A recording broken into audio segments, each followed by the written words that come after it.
Váš chlpatý nezbedník zase niečo vyviedol? Možno si ostril pazúriky na novej sedačke? Alebo vám v noci roztancoval priamo nad hlavou? Pozriete sa na ňo prísne a o pár minút je už pri vás, obtiera sa vám o nohy s tým najnevidnejším výrazom. Ale čo ak to nie je len snaha vyžobrať si maškrtu, ale skutočné premyslené ospravedlnenie? Dnes sa ponoríme do úžasného sveta mačacej psychológie a rozluštíme 20 prekvapivých spôsobov, ktorými naše mačacie miláčiky hovoria prepáč. A buďte pripravení, niektoré z nich úplne premenia váš pohľad na mačky. Takže poďme si hneď vyjasniť jeden dôležitý bod.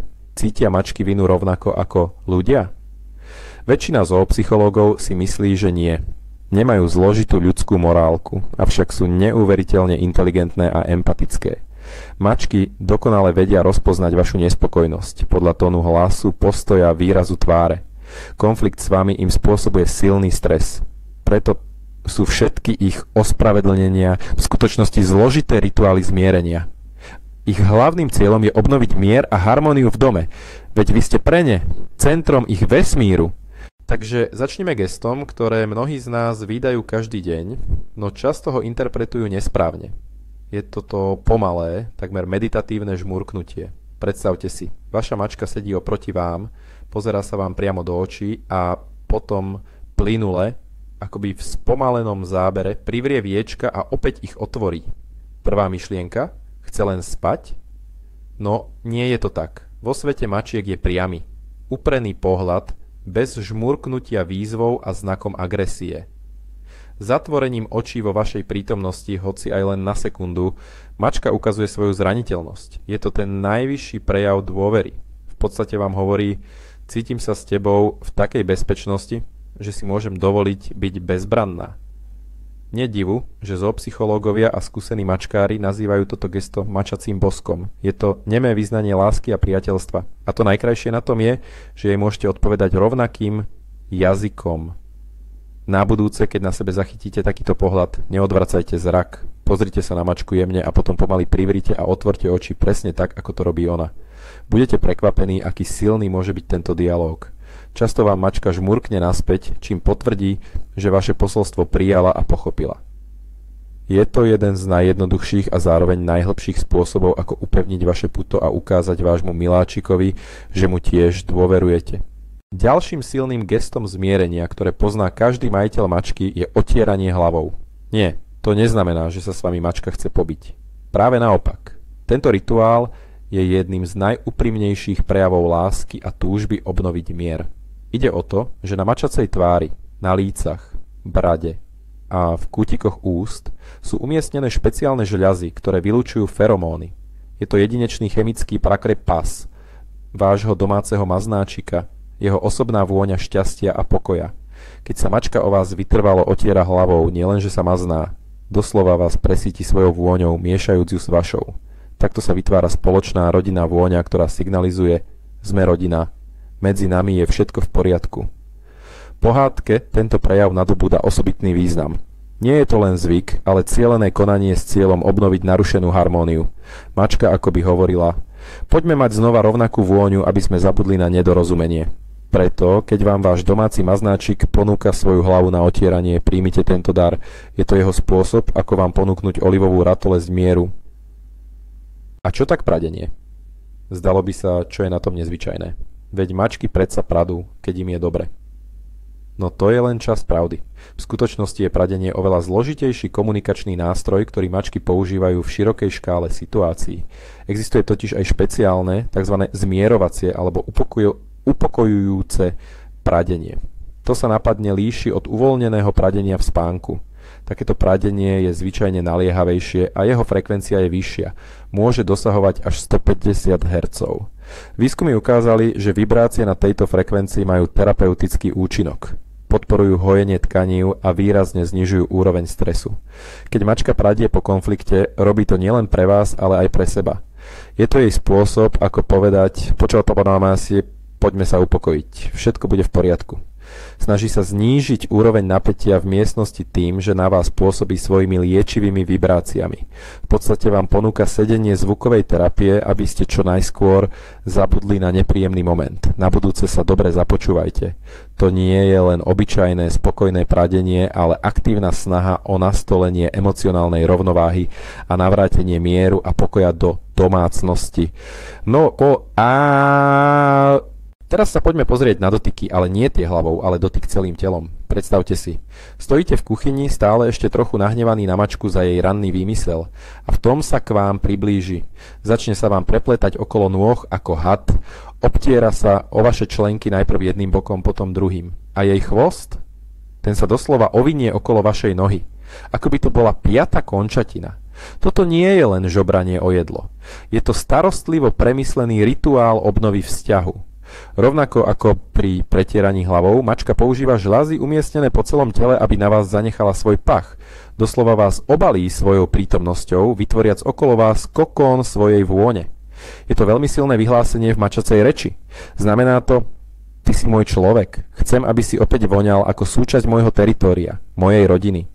Chvost, ovinutý okolo vašej nohy, umocňuje tento odkaz, symbolizujúc objatie a jednotu. Je to fyzické vyjadrenie túžby byť čo najbližšie, zmazať všetky bariéry, ktoré vznikli v dôsledku nezhody. Takže na budúce, keď pocítite známy dotyk huňatého chvosta, vedzte, nie je to len jednoduché pohľadenie, ale celý obrad zmierenia. A tu je signál, ktorý si mnohí majitelia buď nevšimnú, alebo ho celkom prekvapivo pochopia nesprávne. Vaša mačka práve dostala pokarhanie, urazene sa stiahla, no o pár minút si sadla blízko vás a začala sa dôkladne, ba až demonštratívne umývať. Zdá sa, že je jej úplne jedno, čo cítite a stará sa len o svoje veci. No v skutočnosti je to presne naopak. Ide o klasický príklad tzv. Presunutého správania. Keď mačka zažíva stres, neistotu alebo vnútorný konflikt, napríklad pán sa hnevá, ale ja chcem byť blízko neho, prepne sa na jednoduchú, rutinnú a upokojujúcu činnosť. Lízanie srsti je ideálna voľba. Pomáha jej to zvládnuť nervové napätie, doslova zlízať zo seba negatívne emócie. Navyše, keď vám mačka týmto pokojným, bežným správaním demonštruje svoj stav, vysiela vám jasný signál. Pozri, som pokojná. Hrozba pominula. Incident je vyriešený a môžeme sa vrátiť k nášmu normálnemu životu. Nie je to ignorovanie, ale veľmi jemná ponuka uzavrieť mier. Mačka akoby hovorila: poďme na to jednoducho zabudnúť a vráťme sa k našej pohodovej rutine. Poďme ďalej. Tento spôsob ospravedlnenia môže niekomu prísť roztomilý, inému zas trochu šokujúci. Reč je o prinášaní darčekov. Jedného krásneho dňa, po tom, čo ste svojho chlpatého lovca pokarhali, môže k vám prísť s úlovkom v zuboch. V lepšom prípade to bude jeho obľúbená plyšová myška, šušťaca loptička alebo dokonca vaša vlastná papuča. V horšom niečo menej príjemné, prinesené z ulice. Je dôležité pochopiť, toto nie je pokus vás vystrašiť alebo ešte viac nahnevať. Z pohľadu mačky je to prejav tej najväčšej štedrosti a starostlivosti. Vo voľnej prírode sa mačky delia o svoju najcennejšiu korisť len s členmi svojej svorky, s tými, ktorých milujú a rešpektujú. Tým, že vám mačka prinesie darček, sa vás snaží udobriť tým najúčinnejším spôsobom, aký pozná. Ako by hovorila: vidím, že si nahnevaný. Tu máš to najlepšie, čo mám, prosím, už sa nehnevaj. Je to jej spôsob, ako prispieť do spoločných rodinných zdrojov, ukázať svoju užitočnosť a obnoviť si svoju hodnotu vo vašich očiach. Takže aj keď darček nevyzerá veľmi lákavo, oceňte samotné gesto. Je to úprimná snaha odčiniť svoju vinu. Poďme sa teraz započúvať. Mačacia reč nie sú len gestá, ale aj zvuky. A na ospravedlnenie majú k dispozícii špeciálny vokálny repertoár. Teraz však nehovoríme o tom hlasnom, dotieravom mňau, ktoré počujete o 5 ráno pri posteli. Nie. Ospravedlňujúce mňau znie celkom inak. Zvyčajne je to krátky, jemný a vyšší tón, skoro ako u mačiatka. Niekedy pripomína skôr jemné čvirikanie alebo tiché zamrčanie. Takýto zvuk v nás inštinktívne vyvoláva pocit dojatia a túžbu postarať sa, veď pripomína pískanie malého, bezbranného stvorenia. A mačky to dokonale vedia. Použitím takto detsky znejúceho hlasu sa mačka snaží obmäkčiť si vás, zmierniť vaše podráždenie a ukázať svoju zraniteľnosť. Je to, ako by hovorila: pozri, veď som taká malá a dobrá, nehnevaj sa na mňa. Je to veľmi rafinovaná manipulácia založená na rodičovských inštinktoch, ktoré v sebe nosíme mnohí z nás. Ona nežiada, ale prosí. Nesťažuje sa, ale snaží sa začať dialog, ktorý povedie k zmiereniu a súladu. Na budúce, keď budete počuť tento nežný, akoby otázny tón, vedzte. Vaša mačka sa snaží nájsť cestu k vášmu srdcu. Teraz sa pozrime na jedno z najdojímavejších a zároveň najsilnejších gest v mačacom správaní. Po konflikte vaša mačka zrazu príde, ľahne si na zem a prevráti sa na chrbát, pričom vám ukáže svoje mäkké, úplne nechránené brúško. Je dôležité si to však nepomýliť s pozvánkou na škrapkanie brúška. Pre mnohé mačky je to totiž pasca. V skutočnosti má toto gesto oveľa hlbší zmysel. Vo svete zvierat, kde prežitie závisí od schopnosti brániť sa, je brucho tým najzraniteľnejším miestom. Nachádzajú sa tam všetky životne dôležité orgány a akékoľvek zranenie môže byť fatálne. Tým, že vám mačka ukazuje svoje brucho, prejavuje vám absolútnu 100% dôveru. Je to jej spôsob, ako vám povedať: som ti úplne vydaná na pospas. Viem, že mi neublížiš, hoci si bol pred chvíľou možno nahnevaný. Dôverujem ti svoj život. Je to tá najvyššia miera zraniteľnosti, akú si mačka môže dovoliť. Doslova sa pred vami odzbrojuje, čím dáva najavo, že vo vás nevidí hrozbu a nemá v úmysle pokračovať v konflikte. Je to tichá prosba o prímerie, podoprená tým najsilnejším argumentom, úplnou a bezpodmienečnou dôverou. Niekedy je najlepší spôsob, ako sa udobriť, proste na hádku zabudnúť a dobre sa zabaviť. A mačky, ako výborné psychologičky, to vedia veľmi dobre. Preto sa nečudujte, ak sa váš domáci miláčik po tom, čo ste ho pokarhali, zrazu začne správať ako hravé mačiatko. Môže vám v papuľke priniesť svoju obľúbenú loptičku, položiť ju k vašim nohám a s očakávaním vám hľadieť do očí. Alebo začne smiešne tancovať, labkou udierať do šuštiaceho papierika a vyzývať vás, aby ste sa pridali. Alebo si počká za rohom a žartovne zaútočí na vaše nohy. To neznamená, že na všetko zabudol a je mu to jedno. Práve naopak, je to jeho spôsob, ako odviesť vašu pozornosť od negativity k pozitivite. Hra je najsilnejší nástroj na odbúranie stresu a obnovenie sociálnych väzieb. Počas hry sa vyplavujú hormóny šťastia a napätie samo od seba opadne, keď vás mačka pozýva k hre, ako by hovorila: už sa nehádajme, poďme radšej spoločne robiť niečo zábavné. Spomínaš si, ako nám je dobre, keď sa hráme? Je to veľmi múdry a efektívny spôsob, ako upokojiť situáciu a pripomenúť vám obom, ako veľmi sa máte radi. A tu je ďalší. Veľmi jemný a nenápadný spôsob, ktorý sa dá ľahko prehliadnuť. Po nejakej nezhode sa mačka nehrnie na vaše kolená, nevyžaduje si maznanie, ani hlasno nepradie. Ona jednoducho príde do tej istej miestnosti, kde ste aj vy, a potichu sa usadí neďaleko. Možno na vedľajšom kresle, na koberci pár metrov od vás, alebo len tak na parapete. Akoby vstupuje do vášho osobného priestoru, no neprekračuje jeho hranice. Hovorí sa tomu tichá prítomnosť. Takýmto správaním mačka vysiela hneď niekoľko signálov. Po prvé, ukazuje, že napriek konfliktu stále chce byť pri vás, stále ste stredobodom jej sveta. Po druhé, preukazuje úctu k vašim pocitom. Vidí, že ste nahnevaní alebo rozrušení a dáva vám čas vychladnúť bez toho, aby vám nanúcovala svoju prítomnosť. A po tretie, je to tiché očakávanie. Sedí a trpezlivo čaká na znamenie od vás. Možno sa na ňu pozriete, poviete jej milé slovo alebo jednoducho zmeknete. Je to veľmi zrelý a múdry spôsob zmierenia, založený na trpezlivosti a nenútenosti. Mačka tým akoby hovorí: som tu, som pri tebe a budem čakať, kým mi odpustíš. Všetci sa rozplývame, keď mačka začne miesiť cesto, alebo, ako hovoria vedci, vykonávať mliečny krok, prešlapujúc prednými labkami po mäkkom povrchu, či už je to deka alebo vaše kolená. Najčastejšie to vnímame ako prejav absolútneho blaha. Toto správanie má však aj iný hĺbší význam, najmä ak sa objaví po napätej situácii. Mliečny krok je inštinkt, ktorý má korene v ranom detstve mačiatka. Práve takto mačiatka stimulujú produkciu mlieka u mačacej matky. Tento proces si pre nich spája s pocitom absolútnej bezpečnosti, tepla, sítosti a bezstarostného pohodlia. Keď vás dospelá mačka miesí svojimi labkami, vracia sa do tohto stavu úplného šťastia a čo je najdôležitejšie, prenáša tieto pocity aj na vás. Po hádke sa toto správanie stáva silným gestom zmierenia. Nielenže tým ukazuje, že sa sama upokojila, ale snaží sa vám sprostredkovať aj tento pocit komfortu a bezpečia. Je to jej spôsob, ako povedať: Vedľa teba sa cítim rovnako dobre a chránene ako pri mame. Vráťme tento pocit do nášho vzťahu. Je to veľmi intímne a dojímavé gesto, ktoré ukazuje, aká hlboká je jej náklonnosť. A čo pohľad? Ako sme už hovorili, priamy neuhýbavý pohľad je pre mačku výzva. Preto hneď potom, ako mačka niečo vyvedie a dostane pokarhanie, sa bude s najväčšou pravdepodobnosťou snažiť vyhnúť očnému kontaktu. Môže odvracať hlavu, pozerať sa do zeme alebo na stenu. To je jasný signál, že cíti napätie a chápe, že ste nespokojní. Ubehne však nejaký čas a situácia sa zmení. Mačka, ktorá je pripravená na zmierenie, začne konať inak. Začne hľadať váš pohľad. Môže si sadnúť oproti a jednoducho sa na vás pozerať, trpezlivo čakajúc, kým sa vaše pohľady stretnú. A keď sa to stane, neodvráti zrak, ani sa nebude pozerať agresívne. Naopak, jej pohľad bude jemný. Možno mierne prižmúri oči, alebo, ako už vieme, pomaly žmúrkne. Tento hľadajúci pohľad je priama a úprimná otázka položená bez slov. Sme už v poriadku? Hneváš sa ešte? Môžeme byť znova priatelia?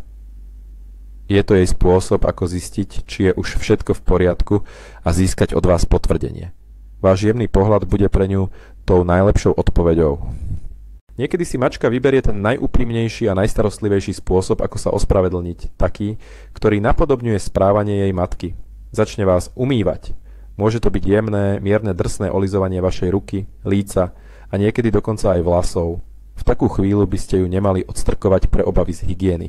Pre mačku je to najvyšší prejav starostlivosti a náklonnosti. Len si spomente, ako mačka matka neustále olizuje svoje mačiatka. Nerobí to len pre čistotu. Takto ich upokojuje, odstraňuje cudzie pachy, posilňuje sociálne väzby a doslova ich pokrýva svojou láskou. Keď vás váš miláčik začne olizovať, stavia vás na rovnakú úroveň ako seba, uznávajúc vás za člena svojej rodiny, o ktorého sa treba starať. Po hádke takýto prejav nadobúda ešte osobitnejší význam. Je to jej spôsob, ako povedať, si rozrušený a ja sa o teba chcem postarať. Chcem ťa upokojiť presne tak, ako upokojovala mňa moja mama. Je to neuveriteľne intímny rituál, ktorý zotiera všetky urážky. Neospravedlňuje sa len tak, ona sa aktívne snaží napraviť váš emocionálny stav, používajúc ten najstarší a pre ňu najpochopiteľnejší jazyk. Jazyk materskej starostlivosti. A tu je pomerne zvláštny, no veľmi zmysluplný spôsob zmierenia, ktorý vychádza z tých najzákladnejších inštinktov. Mačka, ktorá chce odčiniť svoju vinu, vás môže zaviesť k svojej miske s jedlom. Pôjde vpredu, bude sa obzerať, aby sa uistila, že ju nasledujete a privedie vás priamo k zdroju svojho hlavného živobytia. A to môže urobiť, aj keď je miska úplne plná. Na prvý pohľad sa to môže zdať nezmyselné, no z pohľadu mačacej logiky je to gesto obrovskej dôvery a štedrosti. Jedlo je základom prežitia. Vo voľnej prírode si zvieratá zriedka delia svoje zdroje, najmä s tými, s ktorými sú v konflikte. Tým, že vám ukáže svoju misku, mačka demonštruje, že ste pre ňu taký dôležitý, že je ochotná podeliť sa s vami o to najcennejšie, čo má. Je to jej spôsob, ako povedať, čo je moje, je aj tvoje. Dôverujem ti a umožňujem ti prístup k mojim životne dôležitým zdrojom. Naše puto je dôležitejšie ako jedlo. Je to starobilý rituál, ktorý vo svete zvierat znamená úplné prijatie do svorky a obnovenie mieru. Neospravedlňuje sa len, ale potvrdzuje váš status dôležitého člena rodiny, s ktorým je ochotná podeliť sa o všetko. Všimli ste si niekedy, ako sa po hádke vaša mačka premení na váš malý tieň? Kamkoľvek idete, do inej izby, do kuchyne, do kúpeľne, ticho vás nasleduje ako tieň. Nemňauká, neotiera sa vám o nohy, nežiada si pozornosť. Jednoducho tam len je. Toto správanie sa môže zdať trochu dotieravé, no v skutočnosti je to pre mačku veľmi znepokojujúci signál, ktorý sa snaží potlačiť. Keď sa hneváte, mačka to vníma ako ohrozenie sociálnej stability. V jej svete je vyhnanie zo spoločenstva rovné smrti. Tým, že vás nasleduje, vám fyzicky nedovolí odísť od nej a prerušiť puto. Kontroluje vzdialenosť, aby sa uistila, že ste stále spolu. Je to jej spôsob, ako povedať, prosím, neopúšťaj ma. Budem pri tebe, aby si videl, že som nikam neodišla. Stále sme jedna rodina. Je to trochu zúfalá, no veľmi úprimná snaha zachovať vaše puto Nedovoliť konfliktu zničiť to, čo je pre ňu najdôležitejšie.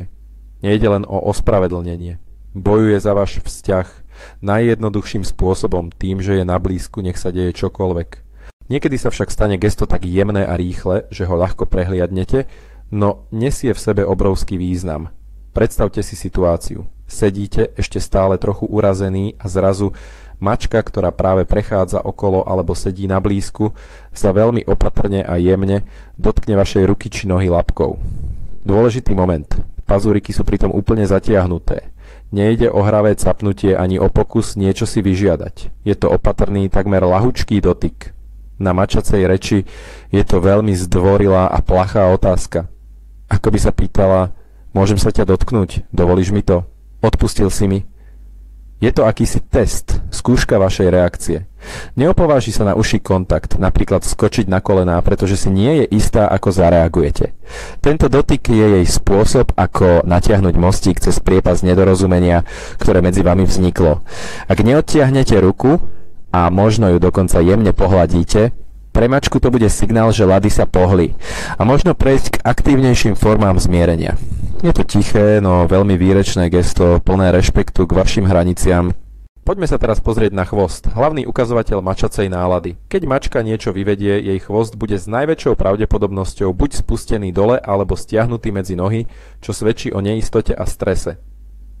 No, keď je miláčik pripravený na zmierenie a cíti, že atmosféra sa upokojuje, jeho chvost sa premení. Uvidíte, ako sa vzpriami kolmo nahor ako anténa. To už samo o sebe je znakom istoty a priateľskosti, ale existuje ešte presnejší signál zmierenia. Takzvaný chvost otáznik. To je, keď je chvost vzpriamený a jeho špička sa mierne ohýba do tvaru háčika. V reči mačacieho tela je to jeden z najpozitívnejších signálov, aké len môžete vidieť. Znamená to radosť, priateľskú zvedavosť a túžbu komunikovať. Keď mačka po hádke ukáže takýto chvost, doslova vám kričí: som taká rada, že sa udobrujeme. Som šťastná, že som pri tebe. Poďme byť opäť kamaráti. Je to vizuálne potvrdenie toho, že konflikt je zažehnaný a váš miláčik sa opäť cíti šťastný a sebaistý vo vašom vzťahu. Niekedy si mačky vyberajú pasívny, no veľmi účinný spôsob ospravedlnenia, ktorý funguje prostredníctvom vôni. Po nepríjemnom rozhovore môžete nájsť svojho miláčika pokojne spať na veciach, ktoré sú silne nasiaknuté vašou vôňou. Môže to byť vaša strana postele, vankúš, tričko zabudnuté na stoličke alebo dokonca kôš so špinavou bielizňou. Neodháňajte ho hneď. Nie je to len hľadanie pohodlného a teplého miesta. Je to cielený čin na obnovenie harmónie. Vôňa je kľúčovým prvkom mačacej komunikácie. Keď mačka spí na vašich veciach, robí dve dôležité veci. Poprvé, obklopuje sa vašou vôňou, ktorá na ňu pôsobí upokojujúco a dodáva jej pocit bezpečia. Po druhé, a čo je ešte dôležitejšie, mieša svoju vôňu s vašou.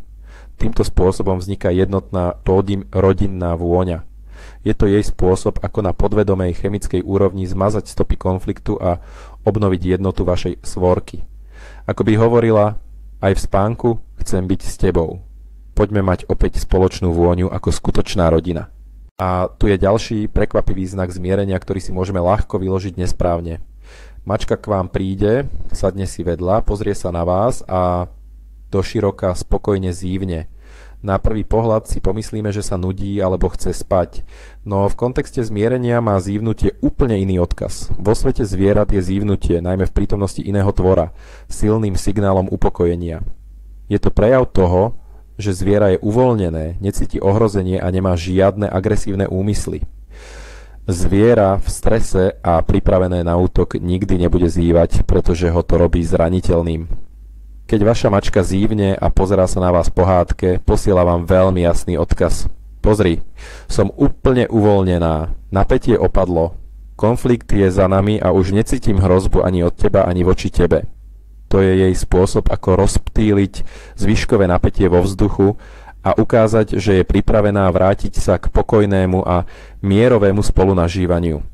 Je to jej nemé pozvanie. Poďme sa obaja uvoľniť a zabudnime na to, čo sa stalo.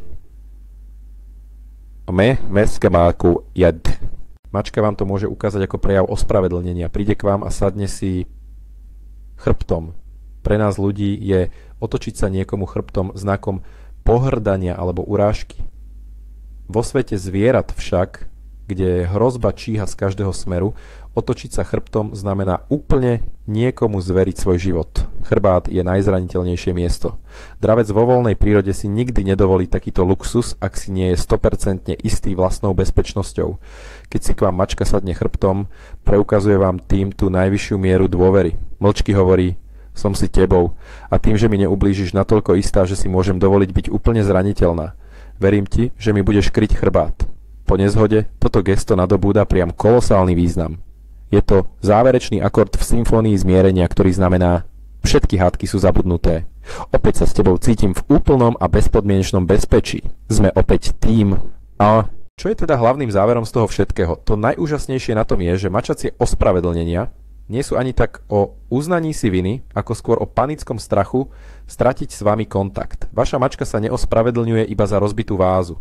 Ona sa zúfalo snaží napraviť váš vzťah, obnoviť sociálnu harmóniu, od ktorej závisí celé jej blaho. Týchto 20 gest nie sú len roztomilé zvyky, ale zložitý a životne dôležitý komunikačný jazyk, zameraný na udržanie pokoja s najdôležitejšou bytosťou v jej živote, s vami. Dúfam, že sa teraz na svojho miláčika budete pozerať trochu inak a dokážete reagovať na jeho pokusy o zmierenie. Ďakujeme za zhliadnutie. Ak sa vám toto video páčilo, nezabudnite dať like a prihlásiť sa na odber nášho kanála, aby vám neušlo ešte viac mačacích tajomstiev. A ako sa ospravedlňuje vaša mačka? Napíšte nám o najnezvyčajnejších spôsoboch v komentároch pod týmto videom. Budeme si to veľmi radi prečítať. Camille,